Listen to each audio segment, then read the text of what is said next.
Hi students, മാത്സിൻ്റെ പുതിയൊരു വീഡിയോയിലേക്ക് എല്ലാവർക്കും സ്വാഗതം.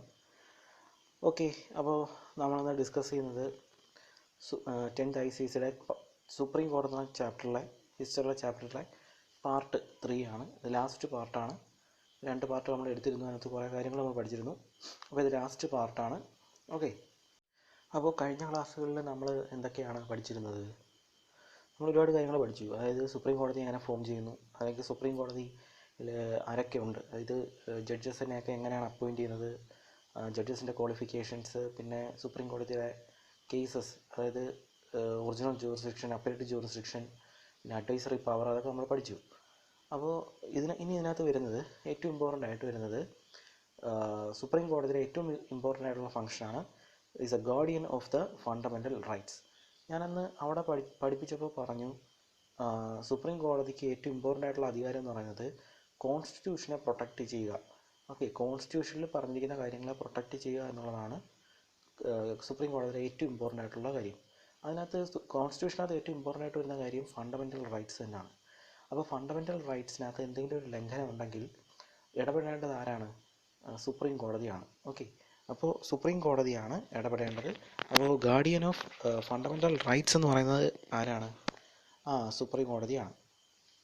അപ്പോൾ the Constitution guarantees to the citizens the right to move the Supreme Court for the enforcement of the fundamental rights.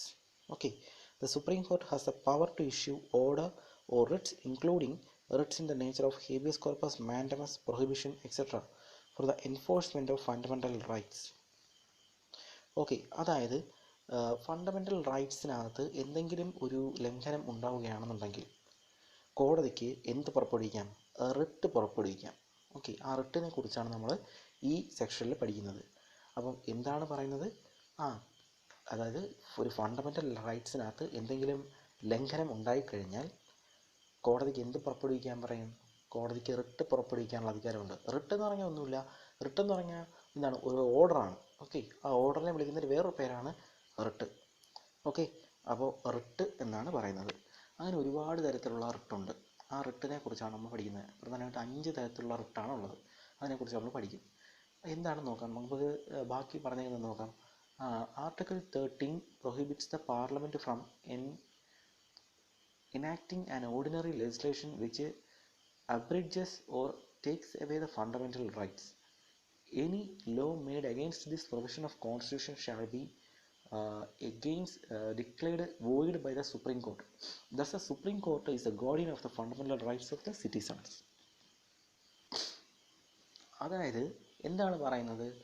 അതായത് supreme കോടതി, അതായത് നമ്മളിപ്പോൾ ഒരു പാർലമെൻറ്റിനകത്ത് ഒരു ലോ, അങ്ങനെ പാർലമെൻറ്റിലൊരു നമ്മൾ ലോ മേക്ക് ചെയ്യുന്നു.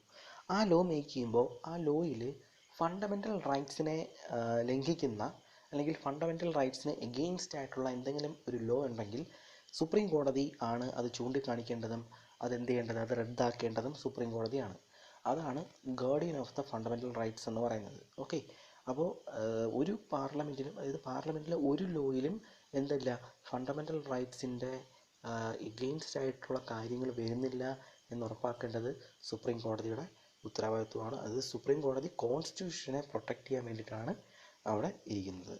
ഓക്കെ, അപ്പോൾ fundamental rights of A citizens എപ്പോഴും പ്രൊട്ടക്റ്റ് ചെയ്യേണ്ടത് എന്താണ്? കോടതിയുടെ ഉത്തരവാദിത്വം തന്നെയാണ്. ഇനി നമുക്ക് എന്താണ് റിട്ടുകളെ കുറിച്ച് പഠിക്കാം. ഓക്കെ, അതായത് പ്രധാനമായിട്ട് ഫണ്ടമെൻ്റൽ റൈറ്റ്സിൻ്റെ ലംഘനം ഉണ്ടാകുമ്പോഴാണ് കോടതി റിട്ട് പുറപ്പെടുവിക്കുന്നത്. അപ്പോൾ എന്താണ് റിട്ട് എന്ന് നമുക്ക് നോക്കാം. അപ്പോൾ ആദ്യത്തെ റിട്ട് എന്ന് പറയുന്നത് എന്താണ്? ഹേബിയസ് കോർപ്പസ് ആണ്. അപ്പോൾ ആദ്യത്തെ റിട്ട് എന്ന് പറയുന്നത് ഹേബിയസ് കോർപ്പസ് ആണ്. അപ്പോൾ എന്താണ് ഹേബിയസ് കോർപ്പസ് എന്ന് നോക്കാം. അതായത് the meaning of the Latin fries habeas corpus is have the body. അപ്പോൾ എന്താണ് ഹേബിയസ് കോർപ്പസ് എന്ന് പറയുന്നത്? ലാറ്റിൻ വേർഡാണ്. ആ ലാറ്റിൻ വാക്കിൻ്റെ അർത്ഥം ഹാവ് ദ ബോഡി എന്നുള്ളതാണ്. ഹാവ് ദ ബോഡി, ബോഡി എന്ന് പറഞ്ഞാൽ ശരീരം ഹാജരാക്കുക, അല്ലെങ്കിൽ ശരീരം സമർപ്പിക്കുക. ഓക്കെ, അതാണ് അതിൻ്റെ Malayalam. The writ of habeas corpus is in the nature of order directing a person who has detained another to produce the latter before the court in order to examine the legality of the detention and to set him free if there is no legal justification for the detention. Okay, അതായത് habeas corpus എപ്പോഴാണ് writ പുറപ്പെടുവിക്കുന്നതെന്ന് ചോദിച്ചു കഴിഞ്ഞാൽ നമ്മളൊരു ആളെ എന്ത് ചെയ്യുന്നു, തടങ്കലിൽ വയ്ക്കുന്നു. ഓക്കെ, ഇപ്പം നമ്മളിപ്പോൾ ഒരു പോലീസുകാർ വന്നിട്ട് ഒരാളെ ചുമ്മാ അങ്ങ് പിടിച്ചുകൊണ്ട് പോകുന്നു, എന്നിട്ട് തടങ്കലിൽ വയ്ക്കുന്നു, ഒരു കാര്യമില്ല. അപ്പോൾ എന്ത് ചെയ്യുന്നു, ഈ ആളുടെ ബന്ധു ചെന്നിട്ട് പരാതി കൊടുക്കും, കോടതിയിൽ പരാതി കൊടുക്കും, ഇങ്ങനെ പിടിച്ചുകൊണ്ട് വന്നിരിക്കുന്നു എന്ന് പറഞ്ഞ് പരാതി കൊടുക്കുമ്പോൾ കോടതി ഇത് ശരിയാണെന്ന് ബോധ്യപ്പെട്ട് കഴിഞ്ഞാൽ കോടതി എന്ത് ചെയ്യും, കോടതി ഹേബിയസ് കോർപ്പസ് റിട്ട് പുറപ്പെടുവിക്കും. അപ്പോൾ പോലീസുകാരോട് പറയും, എന്താണ് ഹേബിയസ് കോർപ്പസ് റിട്ട് വന്നു കഴിഞ്ഞാൽ അദ്ദേഹത്തിൻ്റെ ശരീരം കോടതിയിൽ ഹാജരാക്കണം, അതായത് അദ്ദേഹത്തെ കോടതിയിൽ ഹാജരാക്കണം. ഓക്കെ, അതാണ് ഹാവ് ദ ബോഡി എന്ന് പറയുന്നത്. അപ്പോൾ അദ്ദേഹത്തെ കോടതിയിൽ ഹാജരാക്കണം, കോടതിയുടെ മുമ്പ് ഹാജരാക്കണം. അദ്ദേഹത്തിൻ്റെ പേരിൽ എന്തെങ്കിലും തെറ്റില്ല എന്നുണ്ടെങ്കിൽ എന്ത് ചെയ്യാം, വെറുതെ വിടാനുള്ള അധികാരം പോലും ആർക്കുണ്ട്, കോടതിക്കുണ്ട്. ഓക്കെ, അതാണ് ഹേബിയസ് കോർപ്പസ് പറയുന്നത്. അതായത് ഡിറ്റൻഷന് എതിരെ പ്രയോഗിക്കുന്ന റിട്ടാണ് ഹേബിയസ് കോർപ്പസ്. ഡിറ്റൻഷൻ എന്ന് പറഞ്ഞാൽ തടങ്കലിൽ വയ്ക്കുക എന്നാണ് അർത്ഥം. ഓക്കെ, അപ്പം detention, against the detention, illegal detention. അപ്പോൾ അതാണ് ഹേബിയസ് കോർപ്പസ്. അപ്പോൾ it's a process by which an individual who has been deprived of his or her personal liberty can test the validity of the act before a higher court. അതായത് personal ലിബർട്ടിയുടെ ലംഘനമാണ് നടക്കുന്നത് അവിടെ. കാരണം ചുമ്മാ ഒരാളെ പിടിച്ചുകൊണ്ട് പോയി തടങ്കലിൽ വെച്ച് കഴിഞ്ഞാൽ പേഴ്സണൽ ലിബർട്ടിയുടെ ലംഘനമാണ് അവിടെ നടക്കുന്നത്. അതായത് ഫ്രീഡം, അയാളുടെ ഫ്രീഡമാണ് അവിടെ എന്ത് ചെയ്യുന്നത്, ചോദ്യം ചെയ്യപ്പെടുന്നത്. അയാൾക്ക് അവിടെ ഫ്രീഡം ഇല്ലാത്ത അവസ്ഥയാണ്. അപ്പോൾ അതിനെ ചോദ്യം ചെയ്യുക, അതിനെതിരെ എന്താണ് ഉള്ള റിട്ടാണ് ഹേബിയസ് കോർപ്പസ്. അപ്പോൾ ഹേബിയസ് കോർപ്പസ് റിട്ട് കൊടുത്തു കഴിഞ്ഞാൽ എന്ത് ചെയ്യണം, പോലീസുകാർ അല്ലെങ്കിൽ നമ്മളിപ്പോൾ പോലീസുകാരല്ല വേറെ ആരെങ്കിലും തന്നെ പിടിച്ചുകൊണ്ട് പോയാലും പോലീസുകാരുടെ ഉത്തരവാദിത്വമാണ് അയാളെ കണ്ടെത്തി കോടതിയുടെ മുമ്പിൽ ഹാജരാക്കുക എന്നുള്ളത്. ഓക്കെ, അതാണ് നിങ്ങൾ ടി വിയിലൊക്കെ ഒരുപാട് കേട്ടിട്ടുണ്ട്, സിനിമകളൊക്കെ കണ്ടിട്ടുണ്ട്, ഹേബിയസ് കോർപ്പസ് റിട്ട് കൊടുക്കുക എന്നൊക്കെ പറയുന്നത്. ഓക്കെ, അപ്പോൾ തടങ്കലിൽ വയ്ക്കുന്നതിനെതിരെ ഉള്ള റിട്ടാണ് ഹേബിയസ് കോർപ്പസ്. ഓക്കെ, അടുത്ത റിട്ടാണ് സെർഷ്യോററി റിട്ട്. അടുത്ത റിട്ടിൻ്റെ പേരാണ് സെർഷ്യോററി റിട്ട്. എന്താണ് സെർഷ്യോററി റിട്ട് പറയുന്നത്? The writ of the certiorari is generally issued against the authorities exercising quasi-judicial functions. അപ്പോൾ എന്താണ്? The writ of the certiorari is generally issued against the authorities exercising quasi-judicial functions. The Latin word certiorari means to certify. Certiorari can be defined as a judicial order of the Supreme Court or by the High Courts to an inferior court or to any other authority that exercises judicial, quasi-judicial or administrative functions to transmit to the court of the records of the proceedings pending with them for scrutiny and to decide the legality and validity of the order passed by them. അപ്പോൾ ഒരു വലിയൊരു long sentence ആണ്, അത് നിങ്ങൾ ചുരുക്കി എഴുതിയത് ഞാൻ last ഒരു നോട്ട് തരാം സെർഷ്യോററി എന്താണെന്ന്. അപ്പോൾ എന്താണ് സെർഷ്യോററി ഇവിടെ പറയുന്നത്? അതായത് സെർഷ്യോററി റിട്ട് എങ്ങനെയാണ് പുറപ്പെടുവിക്കുന്നത് വെച്ച് കഴിഞ്ഞാൽ, ഒരു ഹയർ കോർട്ടിന് ലോവർ കോർട്ടിലോട്ട് പുറപ്പെടുവിക്കാനുള്ള റിട്ടാണ് എന്ത്, സെർഷ്യോററി റിട്ട്. അതായത് ഒരു ജൂറിസ്ഡിക്ഷൻ, ഒരു വലിയൊരു ഒരു കോടതിയുണ്ട്, നമുക്കൊരു കേസുണ്ട്. ഓക്കെ, നമ്മുടെ കേസ് ആദ്യം എങ്ങോട്ടായിരിക്കും പോകുന്നത്? നമ്മുടെ കേസ് ആദ്യത്തെ ചെറിയൊരു കോടതിയിലോട്ടായിരിക്കും പോകുന്നത്. അതായത് ഇപ്പോൾ ജില്ലാ കോടതിയിലാണ് പോകുന്നത്. അപ്പോൾ ജില്ലാ കോടതിയിൽ ആ കേസ് നടന്നുകൊണ്ടിരിക്കുകയാണ്. പക്ഷേ അങ്ങനെ കേസിന് മറ്റേ പുരോഗമനമൊന്നുമില്ല, കേസ് വിളിക്കുന്നൊന്നുമില്ല. ഓക്കെ, കേസിൻ്റെ വലിയ കാര്യങ്ങളൊന്നുമില്ല. ഓക്കെ, ഒന്നും നടപ്പാക്കുന്നൊന്നുമില്ല. അപ്പോൾ എന്ത് ചെയ്യും, നമ്മൾ ഹൈക്കോടതിയിൽ പോകും, അതായത് അതിൻ്റെ മുകളിലുള്ള കോടതിയിൽ പോകും. എന്നിട്ട് പറയും ഇങ്ങനെയൊന്നും നടക്കുന്നില്ല, കേസൊന്നും നടക്കുന്നില്ല എന്ന് പറയും. അപ്പോൾ കോടതി ഇത് ശരിയാണെന്ന് ബോധ്യപ്പെട്ട സെർഷ്യോററി റിട്ട് പ്രയോഗിക്കും. അതായത് സെർഷ്യോററി റിട്ട് എന്ന് പറഞ്ഞാൽ ഒരു കോടതിയുടെ താഴെയുള്ള കോടതികളിലെ ഫയൽസും എന്താണ് ബാക്കിയുള്ള കേസും എല്ലാം എന്ത് ചെയ്യുന്നു, സ്ക്രൂട്ടിനിക്ക് വിധേയമാക്കാം. ഓക്കെ, അതാണ് സർട്ടിഫൈ ചെയ്യുക എന്ന് പറയും. അതിൻ്റെ സെർഷ്യോറിയുടെ മീനിങ് ആണ് സർട്ടിഫൈ, ടു സർട്ടിഫൈ എന്നാണ്. അപ്പോൾ സ്ക്രൂട്ടിനിക്ക് വിധേയമാക്കാം. ഓക്കെ, അപ്പം മേൽക്കോടതിക്ക് കീഴ്ക്കോടതിയുടെ ഫയൽസും എല്ലാം എന്ത് ചെയ്യാം, സ്ക്രൂട്ടിനിക്ക് വിധേയമാക്കാം. ഇത് ഹാജരാക്കാൻ പറയുന്ന റിട്ടാണ് സെർഷ്യോററി റിട്ട് എന്ന് പറയുന്നത്. Okay, through this writ the court quashes or declares invalid a decision taken by the concerned authority. അപ്പോൾ എന്ത് ചെയ്യുന്നു, മറ്റുള്ള ആ അതോറിറ്റി എന്തെങ്കിലും ഒരു തെറ്റായ തീരുമാനം എടുത്തു കഴിഞ്ഞാൽ അവരെ തിരുത്താനുള്ള അവകാശവും എന്തിലൂടെ ഉണ്ട്, സെർഷ്യോററി റിട്ടിലൂടെ ഉണ്ട്. അപ്പം അവർ പറയും, ചെറിയ കോടതിയോട്, വലിയ കോടതി ചെറിയ കോടതിയോട് ഇങ്ങനെ പറയും, നിങ്ങൾ എന്തിനാണ് ഇത്രയും താമസിച്ചത് അല്ലെങ്കിൽ വൈകിപ്പിച്ചതെന്നൊക്കെ പറയും. ഓക്കെ, അപ്പോൾ അതാണ് സെർഷ്യോറി റിട്ട് പുറപ്പെടുവിക്കുന്നത്. അപ്പോൾ സെർഷ്യോറി റിട്ടിൻ്റെ വാക്കിൻ്റെ അർത്ഥം എന്താണ്? ടു സർട്ടിഫൈ എന്നുള്ളതാണ്. എന്ത് സർട്ടിഫൈ ചെയ്യുന്നു? കീഴ്ക്കോടതികൾ, അതായത് അവർക്ക് താഴെ ഒരു കോടതിയുടെ താഴെ വരുന്ന കോടതികളിലെ ഫയൽസ് എല്ലാം സർട്ടിഫൈ ചെയ്യാൻ വേണ്ടി അല്ലെങ്കിൽ സ്ക്രൂട്ടിനിക്ക് വിധേയമാക്കാനുള്ള റിട്ടാണ് സെർഷ്യോറി. ഓക്കെ, അതാണ് സെർഷ്യോറി റിട്ട്. അടുത്ത റിട്ട് എന്ന് പറയുന്നത് വളരെ ഇമ്പോർട്ടൻ്റ് ആയിട്ടുള്ള റിട്ടാണ് പ്രൊഹിബിഷൻ റിട്ട്. അടുത്ത റിട്ടിൻ്റെ പേര് പ്രൊഹിബിഷൻ റിട്ട് എന്നാണ്. എന്താണ് പ്രൊഹിബിഷൻ റിട്ട്? ആ വാക്കിൽ തന്നെ ഉണ്ട് പ്രൊഹിബിറ്റ്, പ്രൊഹിബിഷൻ, പ്രൊഹിബിറ്റ് ചെയ്യുക, അതായത് തടയുക. ഓക്കെ, നോക്കാം. The writ of prohibition is issued by the court exercising the power and authorities from continuing the proceedings, as basically such authority has no power or jurisdiction to decide the case. Okay, അതായത് എന്താണ് ഇവിടെ പറയുന്നത്? Prohibition writ എന്ന് പറയുന്നത് prohibit ചെയ്യുകയാണ്. അതായത് ഇപ്പോൾ നമുക്കിപ്പം ഞാൻ നേരത്തെ പറഞ്ഞു, പ്രൊഹിബിഷൻ റിട്ടും മേൽക്കോടതി താഴെയുള്ള കോടതികളെ ഭരിക്കുന്നതാണ്, അല്ലെങ്കിൽ താഴെയുള്ള കോടതികളെ സ്ക്രൂട്ടിനിക്ക് വിധേയമാക്കുന്നതിനുള്ള റിട്ടാണ് പ്രൊഹിബിഷൻ റിട്ട്.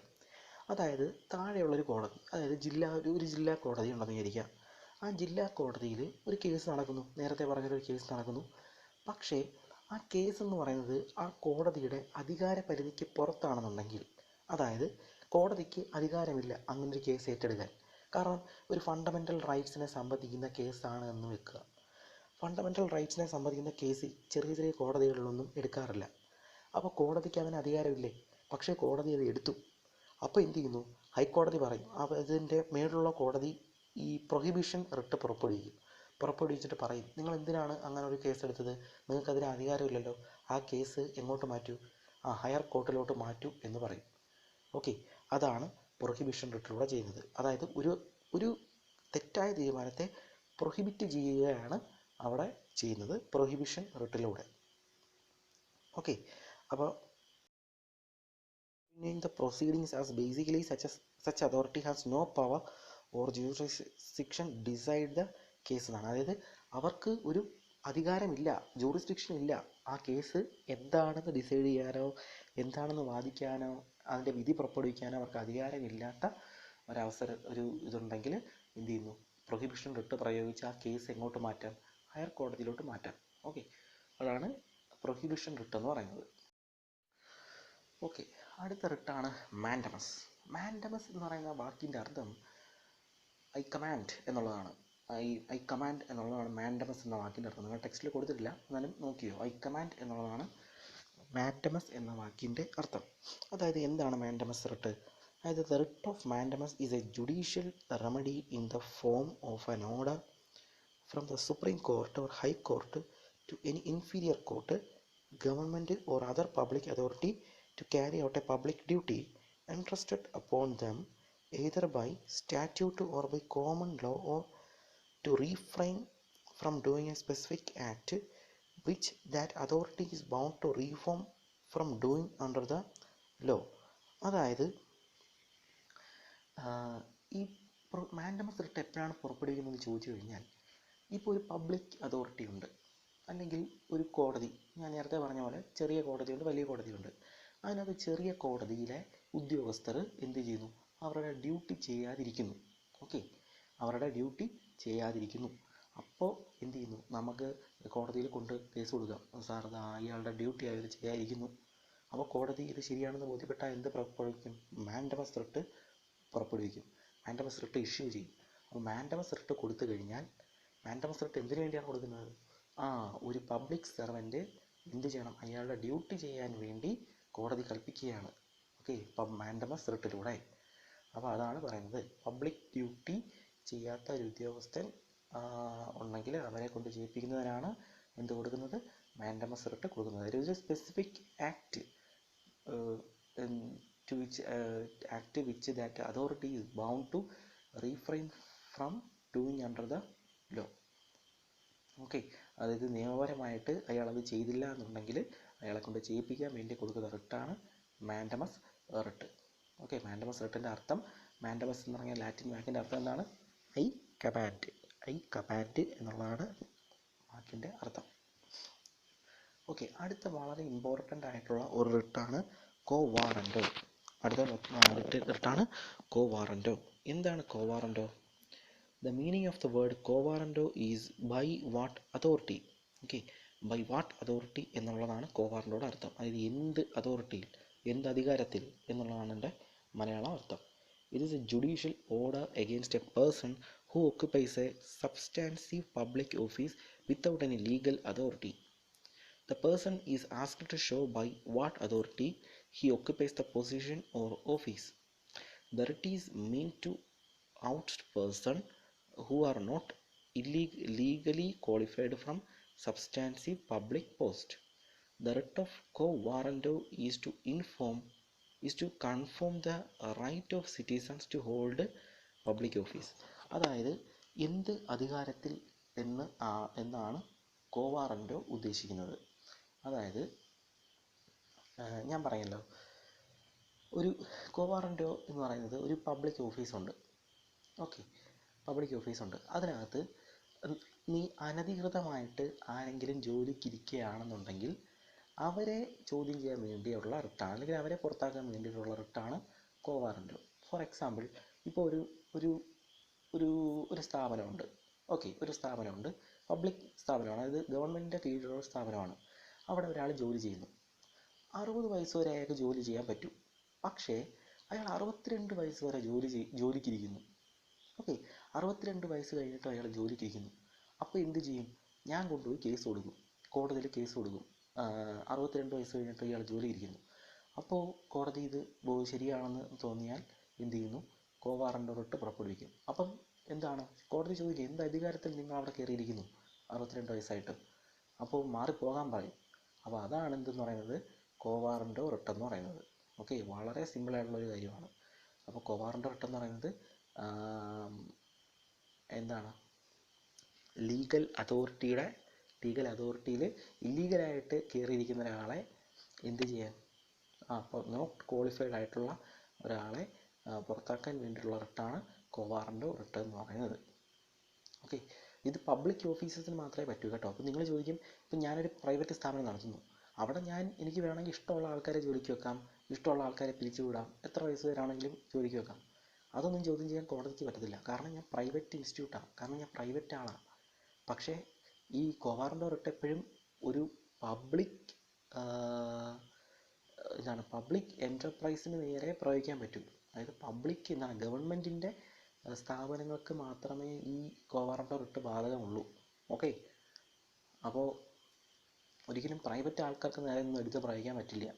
അപ്പോൾ അതാണ് ഈ റിട്ടുകൾ തമ്മിൽ വ്യത്യാസം. ഏത് റിട്ടായാലും അങ്ങനെ തന്നെ. പക്ഷേ ഹേബിയസ് കോർപ്പസ് എന്ന് പറഞ്ഞാൽ അങ്ങനെയല്ല കേട്ടോ. ഹേബിയസ് കോർപ്പസ് എന്ന് പറഞ്ഞാൽ ഞാനൊരാളെ പിടിച്ചുകൊണ്ട് പോയി തടങ്കലിൽ വെക്കുന്നു. അപ്പോൾ അയാളുടെ ബന്ധു കൊണ്ടുപോയി കേസ് കൊടുക്കുന്നു. അപ്പോൾ എന്ത് ചെയ്യും? ഹേബിയസ് കോർപ്പസ് പുറപ്പെടുവിച്ച് കഴിഞ്ഞാൽ പോലീസുകാർ എന്നെ ഒന്ന് അറസ്റ്റ് ചെയ്ത് ഞാൻ പിടിച്ചു വെച്ചിരിക്കുന്ന ആളെയും കൊണ്ട് കോടതിയിൽ ഹാജരാക്കും. അപ്പോൾ അതാണ് ഹേബിയസ് കോർപ്പസ്. ഇതാണ് റിട്ടുകൾ തമ്മിലുള്ള വ്യത്യാസം. ഈ 5 റിട്ടും ഭയങ്കര ഇമ്പോർട്ടൻ്റ് ആയിട്ടുള്ള സാധനങ്ങളാണ്. അപ്പോൾ അത് നിങ്ങൾ പഠിക്കുക. അപ്പം ഈ ടെക്സ്റ്റിനകത്ത് കൊടുത്തേക്കുന്നതെല്ലാം കുറച്ച് കട്ടിയുള്ള വാക്കുകളാണ്. അതുകൊണ്ട് സിമ്പിളായിട്ടുള്ളതിന് വേണ്ടി ഞാനിവിടെ സ്ലൈഡിനകത്ത് നോട്ട് കൊടുത്തിട്ടുണ്ട്. ഓക്കെ, ഇത് ഹേബിയസ് കോർപ്പസ് എന്താണെന്ന് ഇവിടെ പറഞ്ഞിട്ടുണ്ട്. അപ്പോൾ നിങ്ങളിത് നോട്ട് ചെയ്തെടുക്കുക. So habeas corpus is a type of writ issued when there is a violation of human rights. This is so happens when a person has been detained under the law that's not in the constitution. Thus anyone who is under or behalf of the detainee can file this petition. അടുത്ത mandamus എന്ന് പറയുന്നത് എന്താണ്? Is a writ of command, one that commands the direct public office to take actions that are out to be performed in the ministry or public office. Command ചെയ്യാണ് mandamus എന്ന് പറയുന്നത്. Direct public office to take actions that are out to be performed in the Ministry of Public Office. അടുത്ത writ of prohibition.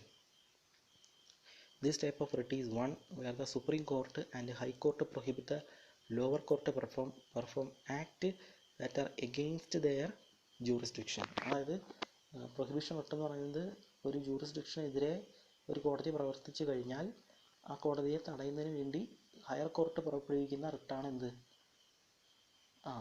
മറ്റേ types of prohibition. ഈ mandamus writ നിങ്ങൾ ഇത് നോക്കി എഴുതുന്നെങ്കിലും കുഴപ്പമില്ല. നിങ്ങൾ ടെക്സ്റ്റ് നോക്കി എഴുതിയാലും മതി. ഇത് കുറച്ചുകൂടെ മനസ്സിലാവും. ഓക്കെ,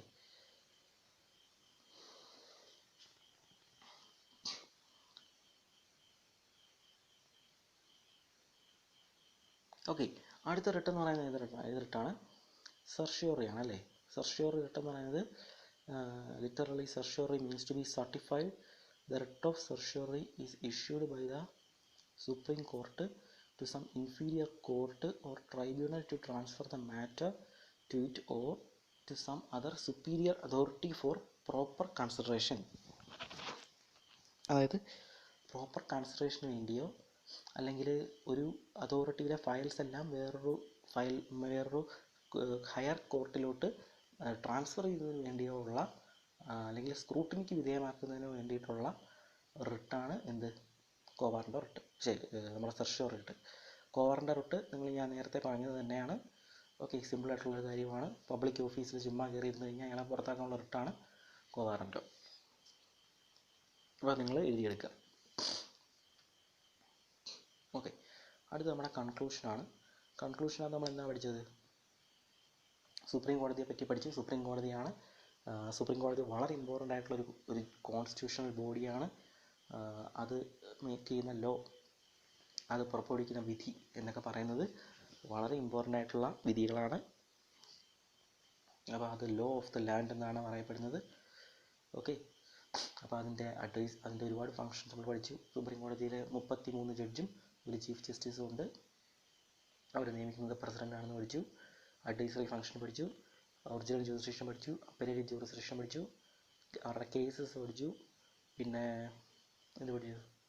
പിന്നെ റിട്ട്സിനെ കുറിച്ച് പഠിച്ചു. ഓക്കെ, പിന്നെ ജുഡീഷ്യൽ റിവ്യൂ പഠിച്ചു. ജുഡീഷ്യൽ റിവ്യൂ വളരെ ഇമ്പോർട്ടൻ്റ് ആയിട്ടുള്ള ടോപ്പിക്കാണ്. എപ്പോഴും പരീക്ഷയ്ക്ക് ചോദിക്കുന്ന ടോപ്പിക്കാണ് ജുഡീഷ്യൽ റിവ്യൂ. അടുത്തത് വേറെ എന്തൊക്കെ പഠിച്ചു? വേറെ ഇത്രയൊക്കെ പഠിച്ചോളൂ. ഓക്കെ, അപ്പോൾ എന്തായാലും നിങ്ങളത് പഠിക്കുക. നോട്ട്സൊക്കെ എന്താണ്, അത് ഭയങ്കര എളുപ്പമാണ്. നോട്ട്സൊക്കെ നിങ്ങൾ ലെക്ചർ നോട്ട് ചെയ്താൽ മതി. ഓക്കെ, അപ്പോൾ നിങ്ങൾ പരീക്ഷയ്ക്ക് എഴുതുമ്പോൾ എന്ത് ചെയ്യുക? ഇപ്പം ഒരു 3 മാർക്കിനൊക്കെയാണ് ചോദിക്കുന്നതെങ്കിൽ നിങ്ങളൊരു 2 വരിയൊന്നും എഴുതിയാൽ പോരാ, 2 സെൻറ്റൻസ് ഒന്നും എഴുതിയാൽ പോരാ. ഓക്കെ, മിനിമം ഒരു 5-6 സെൻറ്റൻസെങ്കിലൊക്കെ എഴുതാം. 3 മാർക്കിനുള്ള ചോദ്യമല്ലേ. അപ്പം ഞാൻ പലരും കണ്ടിട്ടുണ്ട് എഴുതുന്നത് 2 വരിയൊക്കെ കഴിഞ്ഞ് എഴുതി നടത്തും. അപ്പോൾ അതിനൊന്നും ചില ടീച്ചർമാരൊന്നും മാർക്ക് കൊടുക്കത്തില്ല. ഓക്കെ, അപ്പോൾ നിങ്ങൾ എന്ത് ചെയ്യുക? കുറച്ച് വിശദമായിട്ട് തന്നെ എഴുതുക. പ്രത്യേകിച്ചും ടെക്സ്റ്റിലുള്ള പോയിന്റുകൾ എഴുതാൻ ശ്രമിക്കുക. നമ്മുടെ കയ്യിൽ നിന്ന് എടുത്തിട്ട് എഴുതാതെ ഒരു ടെക്സ്റ്റിൽ ഒരു പോയിന്റ്, ഇപ്പോൾ ഒരു സെൻറ്റൻസ് എങ്കിലും നിങ്ങൾ പഠിച്ച് വെച്ചിരുന്നു കഴിഞ്ഞാൽ അതെടുത്തിട്ട് നിങ്ങൾ ഡെവലപ്പ് ചെയ്ത് എഴുതിയാലും മതി. അതാണ് പറയുന്നത്. ഓക്കെ, അപ്പോൾ ടെക്സ്റ്റിലുള്ള പോയിന്റുകൾ എഴുതി കഴിഞ്ഞാൽ അതിന് മാർക്ക് കിട്ടും. അപ്പോൾ അത് നിങ്ങൾ എഴുതാൻ ശ്രമിക്കുക. പിന്നെ ഒരു കാര്യം, മാർക്ക് അനുസരിച്ച് എഴുതുക. ഓക്കെ, 1 മാർക്കിൻ്റെ ചോദ്യത്തിനൊന്നും വലിച്ചു വരെ എഴുതേണ്ട ഒരു ആവശ്യമില്ല. പക്ഷേ 3 മാർക്കിൻ്റെ ചോദ്യത്തിന് 1 മാർക്കിൻ്റെ ആൻസർ എഴുതിയാലും കിട്ടും കാര്യമില്ല. ഓക്കെ, അപ്പോൾ നിങ്ങൾക്ക് തരുന്ന മാർക്കെന്ന് പറയുന്നത് ഞാൻ ചുമ്മാ എന്ന് പറഞ്ഞാൽ അത്രയും നോക്കത്തൊന്നുമില്ല, അത്രയും ഞാൻ ശ്രദ്ധിക്കത്തൊന്നുമില്ല. നിങ്ങൾ ആ എഴുതിയ കാര്യം കറക്റ്റാണെന്ന് മാത്രമേ നോക്കത്തുള്ളൂ. അല്ലാതെ മാർക്കിനെ കുറിച്ച് 3 മാർക്കാണെന്നെങ്കിൽ ഞാൻ അങ്ങ് തരികയാണ്. അപ്പോൾ നിങ്ങളത് പ്രതീക്ഷിക്കരുത്. അത്രയും മാർക്കൊന്നും സ്കൂളിൽ കിട്ടത്തില്ല.